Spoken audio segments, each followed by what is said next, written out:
अभी नहीं तो कभी नहीं।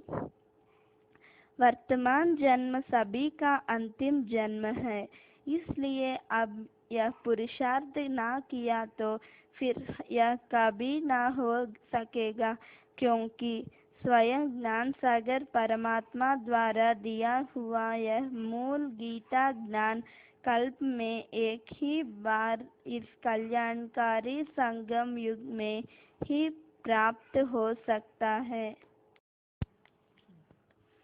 जीवन कमल पुष्प समान कैसे बनाए? स्नेह और सौहार्द के अभाव के कारण आज मनुष्य को घर में घर जैसा अनुभव नहीं होता। एक मामूली कारण से घर का पूरा वातावरण बिगड़ जाता है। अब मनुष्य की वफादारी और विश्वासपात्रता भी टिकाऊ और दृढ़ नहीं रहे। नैतिक मूल्य अपने स्तर से काफी गिर गए हैं। कार्यालय हो या व्यवसाय, घर हो या रसोई, अब हर जगह परस्पर संबंधों को सुधारने, स्वयं को उसमें ढालने और मिलजुल कर चलने की जरूरत है। अपनी स्थिति को निर्देश एवं संतुलित बनाए रखने के लिए हर मानव को आज बहुत मनोबल इकट्ठा करने की आवश्यकता है। इसके लिए योग बहुत सहायक हो सकता है। जो ब्रह्म कुमार हैं, वे दूसरों को भी शांति का मार्ग दर्शाना एक सेवा अथवा अपना कर्तव्य समझते हैं। ब्रह्मा कुमार जन जन को यह ज्ञान दे रहा है कि शांति पवित्र जीवन का एक फल है और पवित्रता एवं शांति के लिए परमपिता परमात्मा का परिचय तथा उनके साथ मन का नाता जोड़ना जरूरी है। अतः वह उन्हें राजयोग केंद्र अथवा ईश्वरीय मनन चिंतन केंद्र पर पधारने के लिए आमंत्रित करता है, जहां उन्हें यह आवश्यक ज्ञान दिया जाता है कि राजयोग का अभ्यास कैसे करें और जीवन को कमल पुष्प के समान कैसे बनाए।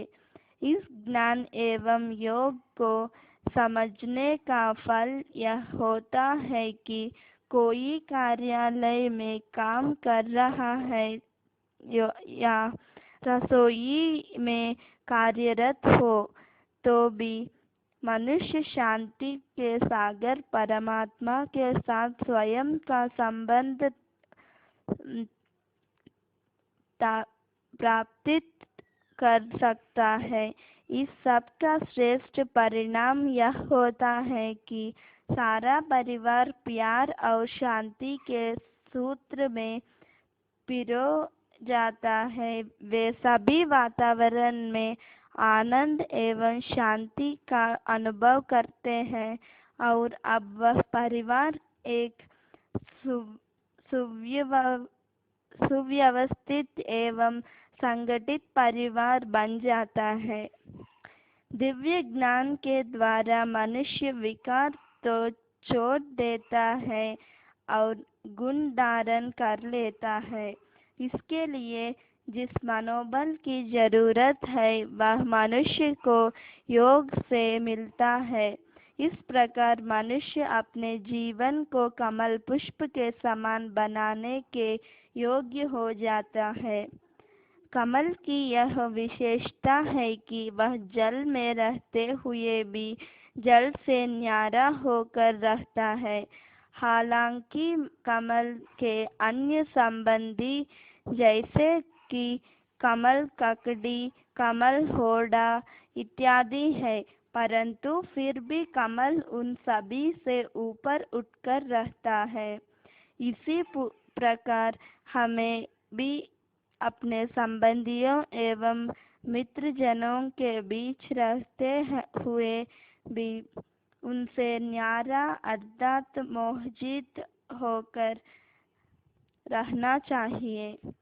कुछ लोग कहते हैं कि गृहस्थ में ऐसा होना असंभव है, परंतु हम देखते हैं कि अस्पताल में नर्स अनेक बच्चों के संभालते हुए भी उनमें मोह रहित होती है।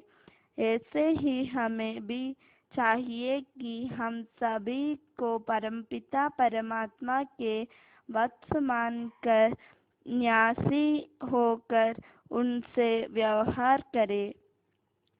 एक न्यायाधीश भी खुशी या गमी के निर्णय सुनाता है, परंतु वह स्वयं उनके प्रभावादानी नहीं होता। ऐसे ही हम भी सुख दुख की परिस्थितियों में साक्षी होकर रहें। इसी के लिए हमें सहज राजयोग सीखने की आवश्यकता है।